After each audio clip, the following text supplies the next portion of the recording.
જે છોકરાને આપણે પેદા કરીએ છીએ, મોટો કરીએ છીએ, વ્યાજે રૂપિયા લઈને પરણાવીએ છીએ, એના મકાન બનાવી દઈએ છીએ, એ પણ આપણે વૃદ્ધાશ્રમમાં મૂકી આવે તો મા બાપ શું કરે? અને બાજુનો માણસને તમે કહો કે આનો છોકરો આ ધંધો કર્યો, છતાં એ માણસ પોતાના છોકરાને તો પાછો મોટો કરે જ છે. સાહેબ, એ છોકરો એ બાળક કુદરત આપે છે. આ તો તમે પસંદ કરીને લાવો છો સાહેબ. ફારગતીના કેસ હું તમને કહું, છૂટાછેડાના કેસ 5% થાય ને, તમારે તો 95% છૂટાછેડા થઈ ગયા, 5% જ ટક્યા. કોણ પસંદ કરીને લાવીએ ને, એ પસંદ કરીને લાવ્યા હોય એટલે છૂટાછેડા ઓછા થાય, 5% છૂટાછેડા થાય. શું કરીએ? વર્ષમાં લગ્ન થતા હોય ને, તમારે તો 95% જતા રહ્યા છૂટાછેડા આપીને. શું કરીએ? જે છોકરાને મોટો કરીએ, મા બાપને વેચી આવે છે, મારી નાખે છે. તમે તો ચેનલ લઈને બેઠા છો. ઘણા કિસ્સા છે કે સગા બાપને મારી નાખે છે, સગી માને મારી નાખે છે. આવા નીકળે તો એ કુદરતે આપેલો દીકરો કે દીકરી છે.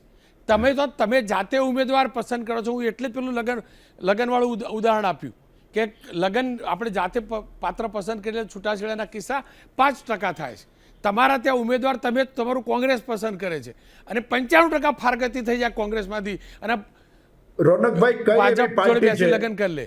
રોનકભાઈ, હિન્દુસ્તાનની કઈ એવી પાર્ટી છે એનું મને નામ આપો કે એનો માણસ પાર્ટી બદલીને નથી ગયો?